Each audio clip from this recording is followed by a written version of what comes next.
Okay, so this last bit here is kind of doing things a little backwards. We always like to do things backwards. So we've been telling you, here's a sample size, here's a mean for the sample, here's a standard deviation either for the sample or the population, and then here's my level of confidence. Tell me what my confidence interval is. What we're going to do now is we're going to kind of go backwards. I'm going to basically tell you what my confidence interval should be, and I want you to go backwards and tell me what sample size will make that happen. So we're talking about confidence intervals looking like just X bar minus margin of error. So we're really just focusing on this margin of error. So that margin of error, it really tells me if my interval is going to be big or if my interval is going to be small.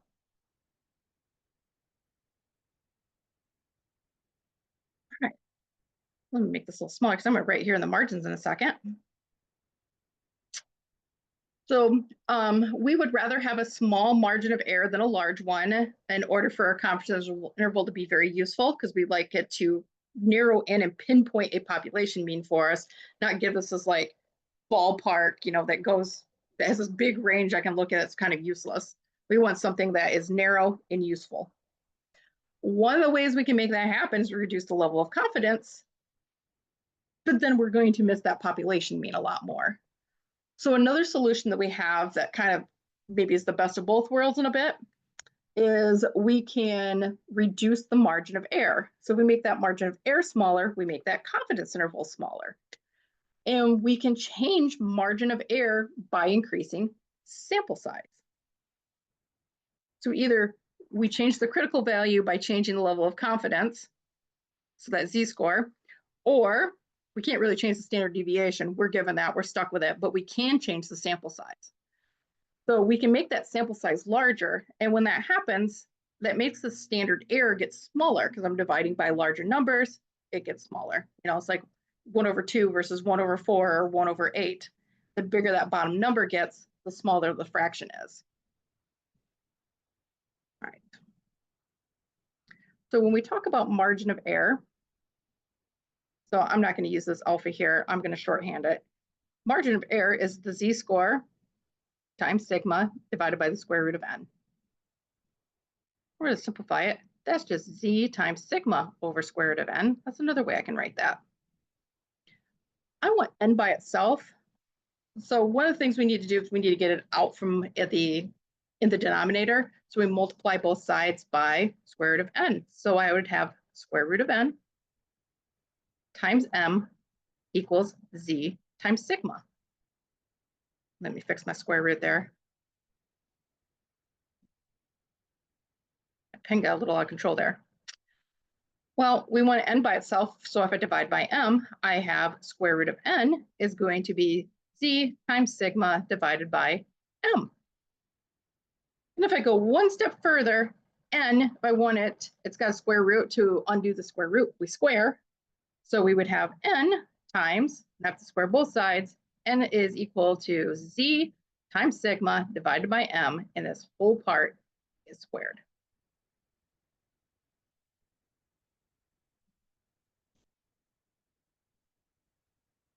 And that is going to be how we're going to find the sample size. So we will say what we want our margin of error to be. Like maybe I want my margin of error to just be 2.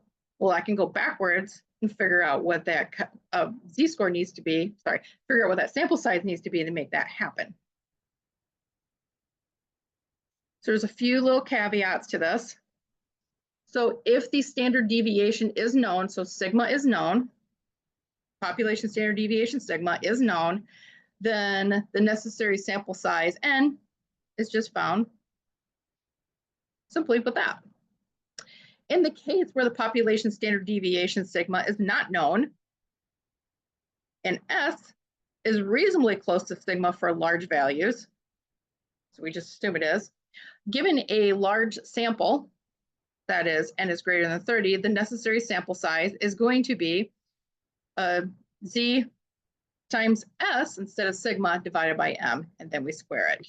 If the value n is not a whole number, we always round up to the nearest whole number, because it is better we can round up and make that margin of error smaller, and it's better to make it smaller than opposed to making it larger.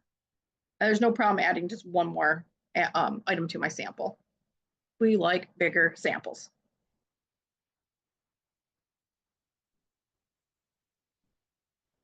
Okay, so for this first question, we might have some extra information we don't really need here.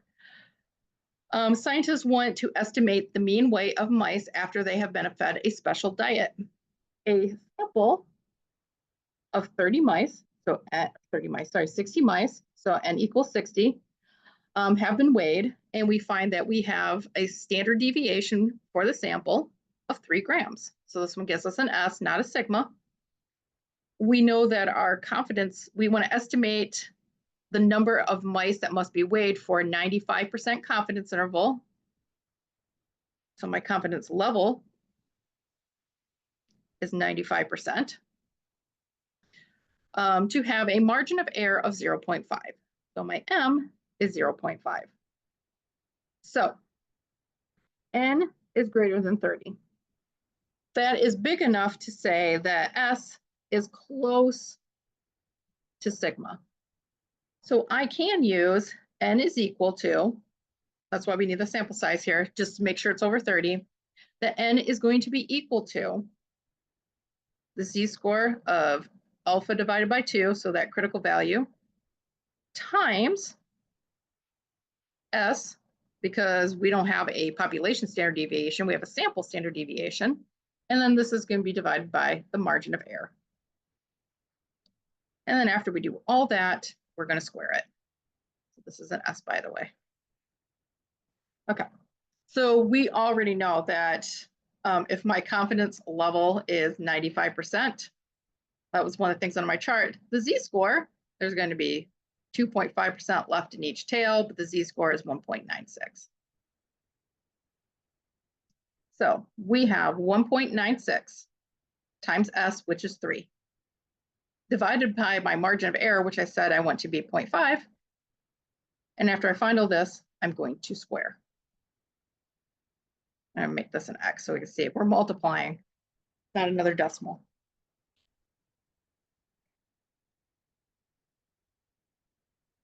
All right, so 1.96 times 3 divided by 0.5,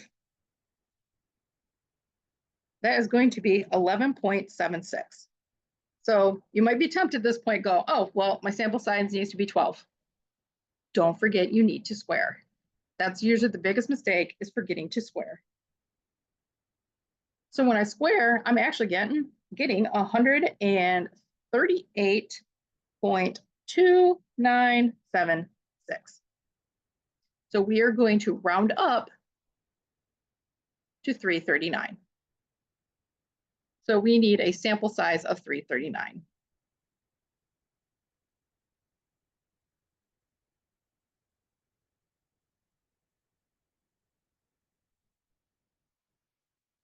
Sample size of 139 to have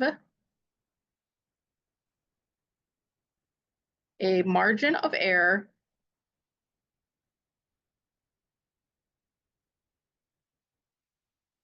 of 0.5 for a 95% level of confidence.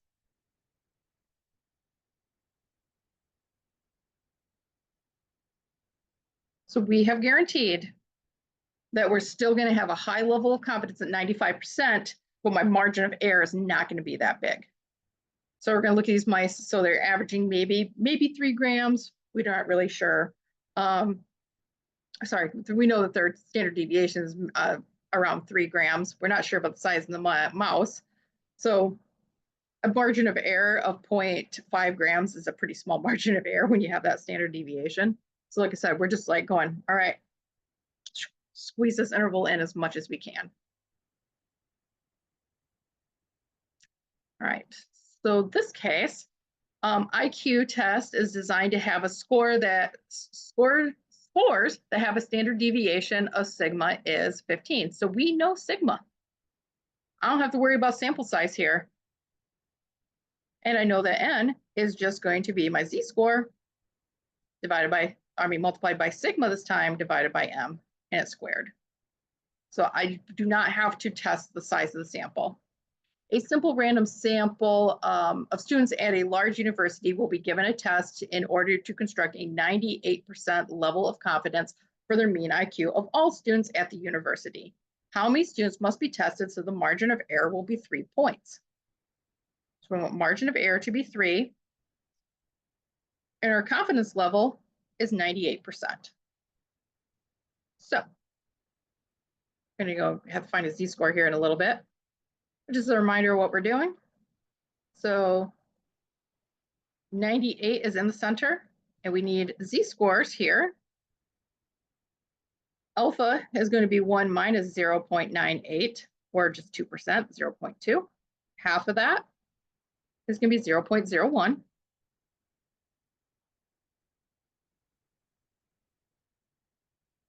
So yes, this was on the chart, but just to remind you how to find this again, if I'm going to use my calculator, all I really need is just this area.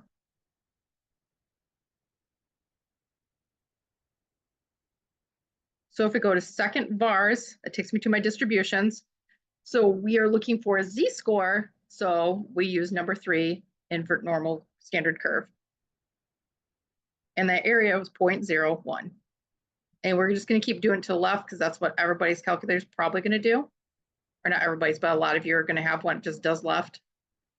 And we get a negative 2.326.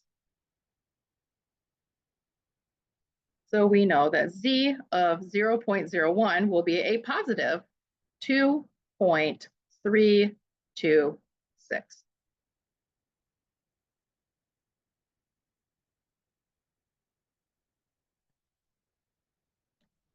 So like we said, we know that we have a standard deviation of 15.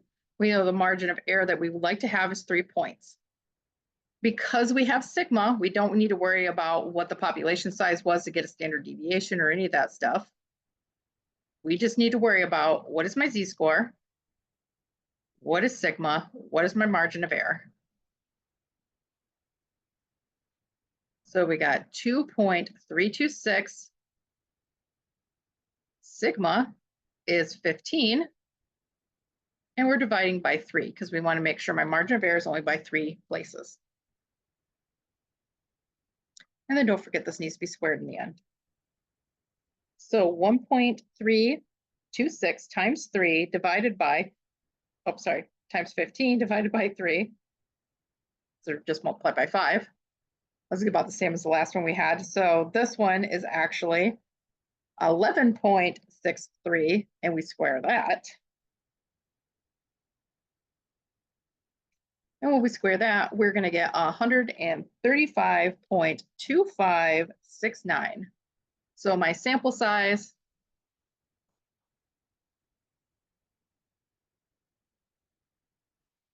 needs to be, we're going to round that up, 136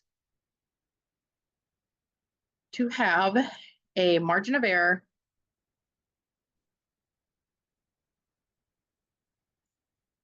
of 3 at 98% confidence.